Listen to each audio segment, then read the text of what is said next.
pala si Eminate. Actually, sobrang exciting na nakatugtog ako ulit ngayon with Street Kohi. Last na tugtog ko sa kanila is last year. Pero blines kami ni Lord ng asawa ko ng baby. So ngayon lang ako nakabalik. So, yeah, I'm really excited. Sayang hindi ko napakilala si Baby Nate. Nasa bahay siya at umuulan. Kaya I'm 4 months na postpartum. So, ayun ang asawa ko. Siya muna ang nag-aalaga. So, sorry if na-late ako. Kasi ayaw magpaiwan ng anak ko eh. Gusto niya sa mama. Kaso ayun. So, I'm under OC as of now, OC Records. Pero ang goal ko talaga is maging independent artist. So, ang mga kakantahin ko ngayon ay unreleased. Unreleased siya. So far, how was your night? Ako inaantay ko lang talaga yung Sir Janoy. Ano lang ako dito, saling kit-kit lang ako ni Tiel dito. Wait lang guys ha. No late kasi kami, ito sabi niya, ako na daw. Dapat magkakape pa ako. Kasi hindi kami pinatulog ng anak ko kagabi. So, ayun. I don't know if you guys heard of Ali Remula, Papel, and Eliza. Those are my co-artists also. We're part of a girl group called Madam. Hindi ko alam kung narinig ko na, pero yun, kami yun.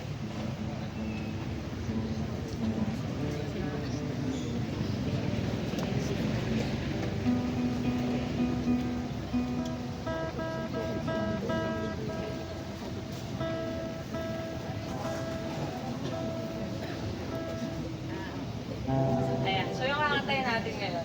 Sorry, baby broken hearted kasi yung mga kanta ko. Pero bakit kita ako ka mag-alala? Nakilala niya ako nang ganun na yung... Kumbaga ganun na yung tugtugan.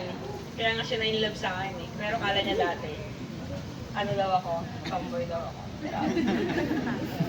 So kwento ko lang yung konting background lang kung paano kami nagkakilala sa asawa ko. Kumakanta kasi ako sa, Hoy, asa na yung pic ko? Kumakanta kasi ako nun sa isang parang ano siya, karaoke area. Mga time na... Ay, salamat talaga. Kumakanta ako doon. Tapos, ang forma ko kasi dati, polo, baggy pants. Ganun talaga kasi yun yung... Tapos mag-bills billiard. Tapos pumasok siya ngayon. Ang forma niya, para nagtitinda siya ng bumig. Imagine nyo na lang yun. Na naka-white t-shirt na madumi, tapos parang naka-short. Tapos tinitignan niya ako, kumakanta siya. Pero magaling kumanta yung asawa ko. Maganda boses niyan, parang the ones. Ayaw niya lang kari ako sa mga tunog ko kasi nahihiya siya. So sabi niya, akala ko tomboy ka eh. Pero hindi na naman i-Instagram ko. So ngayon, mag-baby na kami. Diba? So itong unang song is, alam niyo yung kanta ni Moira na Paubaya, di ba? Ito, Paubaya na may onting gigil. Sana bukas. Saan mo maririnig na pag-ibig ay nabaliwala? Hindi ka ba handa o di mo lang maibaba ang pagkatakot mo?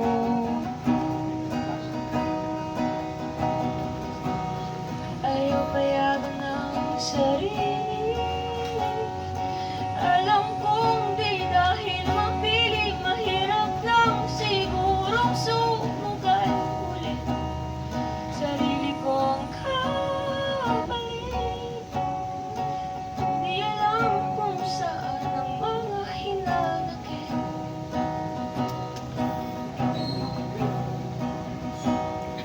Pero saan napupunta?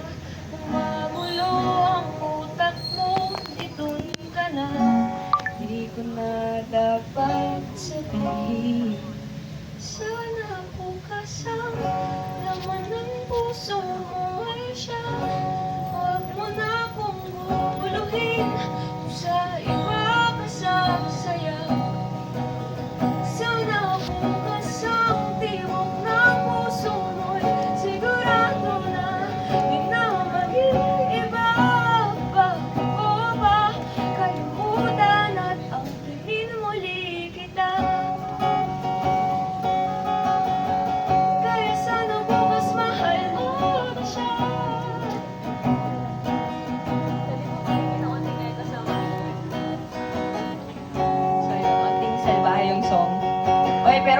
ginagawa, ano lang to, yung pag may iniibig kayo pero parang may iba sila sa puso nila kasi mararamdaman natin yun eh.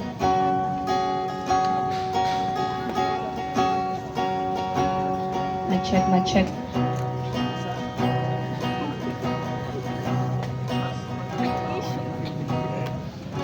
Ang dami kong naririnig, dapat daw piliin ko na sumaya. Diba bahala ka, siguro nga gamay ko lang ang pagkukunwari. Di ko kailangan na ipilit, di ko sana na sumingit. Mahirap na maging tanga na lang ulit, sarili ko ang kapalit. Tanggapin na lang kahit na masakit.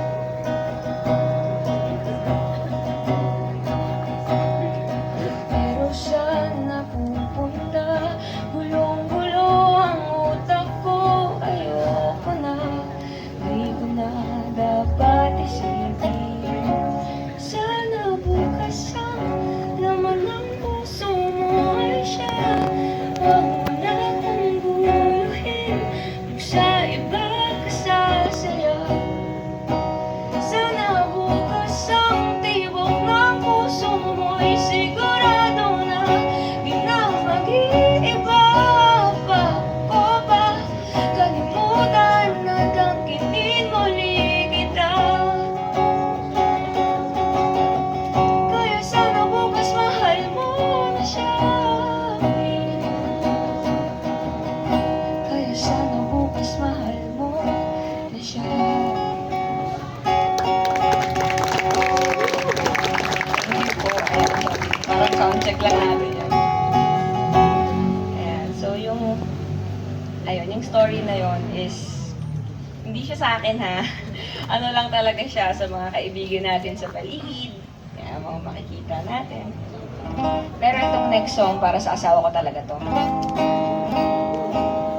Huwag masyado kiligin, baka pusundan yung anak natin.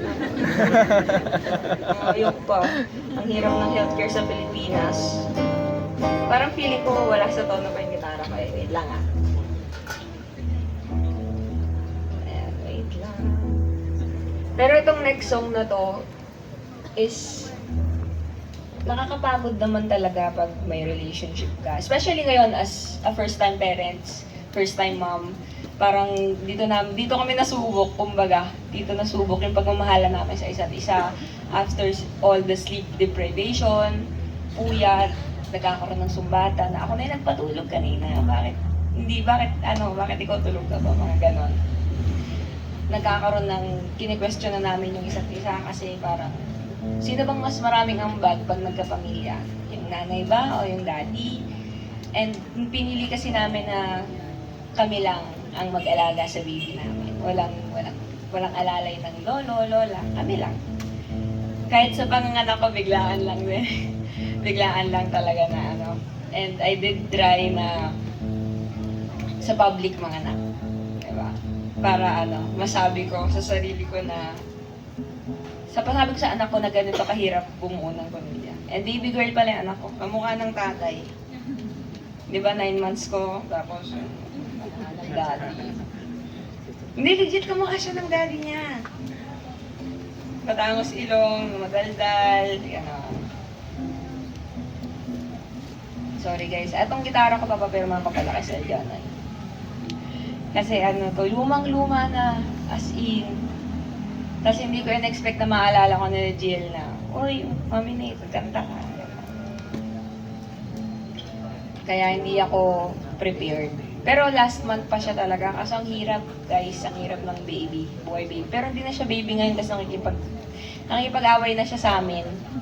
Pag ayaw niya dumede, pag ayaw niya matulog, marunong na siya magsumbong sa akin pag galit siya sa daddy niya. At marunong na siyang maglikod-likod. So pag tinignan niya asawa ko, ganyan lang din yung itsura ng baby ko. Baby nga lang. Sabi nila, pag kamukha daw ng asawa mo yung baby, mahal na mahal mo daw yung asawa mo. At pinaglian ko talaga siya nung buntis ako. Tipong mag-aaway kami, and then sabihin ko lumaya siya, pero pag lumaya siya magagalit ako. Ganon. At pinaglihi ko yung baby namin sa kulay orange na ulam sa karinderya.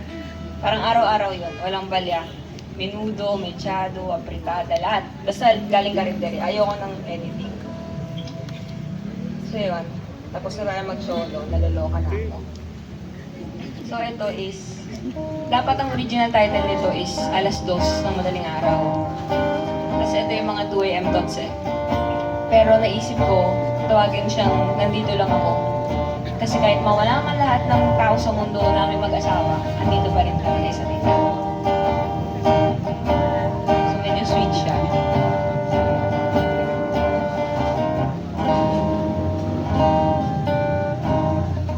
Paano mo nalalaman ang sagot kahit di mo na alam kung sinong pagtatanungan? Hindi ba walang tumigil at magpahinga saglit? Hindi kita ipagpapalit kung ang isip mo'y napupuno ng takot. Hawakan mo aking kamay, hindi ka bibitawan kahit na ang hirap sumabay. Nandito lang ako, sasamahan ka sa mga araw-araw mo. Nandito lang ako, kakampi mo kahit mundo na ang kaaway mo. Nandito lang ako, pwede mo kung saan dalan, at sabay tayong tumingin sa kalangitan. Ikaw at ikaw lang ang aking gustong hintuan. Alunin man ng pagod, ikaw ang aking gustong hintuan. Puso nating dalawa noon may takot, ngunit paghawak ng kamay, hindi mo bibitaw kahit minsan ang hirap sumabay. Andito lang ako, kasamahan ka sa mga araw-araw mo. Nandito lang ako, kakampi mo kahit mundo na ang kaaway mo. Tuloy ang ikot ng mundo, basta't kamay ko'y hawak mo. Ikaw ang aking hanap-hanap, yakap mo ang nais ko. Hindi man laging nasasabi na ikaw ang siyang palagi kong mahal at aking hanap. Puso natin dalawa noon may takot, ngunit paghawak ng kamay, hindi mo bibitaw kahit minsan ang hirap sumabay. Andito lang ako, sasamahan ka sa mga araw-araw mo. Andito lang ako, kakampi mo kahit puno na ang kaaway mo. So yun, thank you so much. At mag-last song na ako, ayoko na mag-gitara. So yung last song ko is, kumaga lifesaver song siya. Siya yung nagpasok sa akin sa OC, pero wala pa ako sa OC. Kinakanta ko na siya sa mga live stream sa Facebook. Hindi ko alam kung may kasali dito sa Music Recs Without Context, if naaalala niyo pa siya. Facebook group na nagpo-post sila ng mga, di ba? Tapos, Hindi ko alam yung mga emo dito, mga punks yan. Sa mga APPPC, yun, anti-pop punk, pop punk club. Usong-uso siya dati nung pandemic kasi tambay ako doon at lagi ako nagla-live. So yung last song ko, papasis lang ako kay Sir Giel, yan. Ay, tinatawag kong Ulo. Ano siya, pinaka-baby ko na kanta. Yung mga hanggang kailan kakapit. Favorite ng asawa ko to. Dito siya na in love.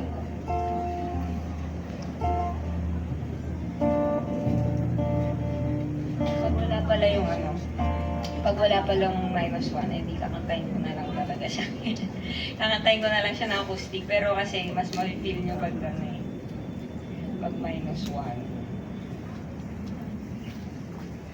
Pero okay lang.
amazing music. If you want to follow me on Instagram and Spotify, I'm EMMN1998.